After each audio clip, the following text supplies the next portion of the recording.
संविधान कितना भी अच्छा क्यों ना हो, अगर उसे चलाने वाले लोग गलत हैं तो देश कभी सही नहीं चल सकता। ये मैं नहीं कहता, ये शब्द थे डॉक्टर भीमराव अंबेडकर साहब। ये कहानी है एक ऐसे बच्चे की जिसे स्कूल में कुर्सी तक नहीं मिलती थी, जमीन पर बैठाया जाता था, पानी छूने की इजाजत नहीं थी, लेकिन वही बच्चा एक दिन भारत का संविधान लिखेगा। ऐसा किसने सोचा था? सोचिए, एक छोटा सा बच्चा ट्रेन से उतरता है, पिता लेने नहीं आते हैं, बैलगाड़ी वाला कहता है तुम अपनी गाड़ी खुद चलाओ, मैं तुम्हें छू नहीं सकता। और ये सिर्फ कहानी नहीं है, ये उस दर्द की सच्चाई है जिसने एक इंसान को बाबा साहब बना दिया।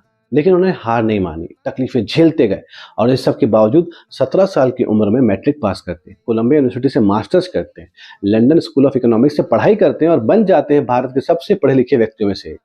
लोग कहते हैं उनके पास 35,000 से ज्यादा किताबें थी, लेकिन उन्होंने सिर्फ पढ़ाई नहीं करी, उन्होंने सिस्टम से लड़ाई करी, दलितों के लिए आवाज उठाई और बहिष्कृत हितकारिणी सभा बनाई। समाज से पूछा, भाई क्या इंसान बराबर है? बोले नहीं, तो इंसान बराबर क्यों नहीं है? और जब धर्म में बराबरी नहीं मिली तो उन्होंने धर्म ही बदल दिया।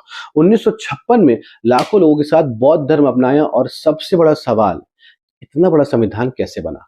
1947 में जब देश बढ़ चुका था, दंगे फसाद अफरा तफरी, ऐसे समय में 299 लोगों की टीम, लेकिन 90% काम अकेले अंबेडकर साहब ने किया था। बीमार थे, डायबिटीज थी, ब्लड प्रेशर था, फिर भी 100 से ज्यादा दिनों तक खड़े होकर संविधान समझाया, और 26 नवंबर 1949 को भारत को मिला उसका संविधान।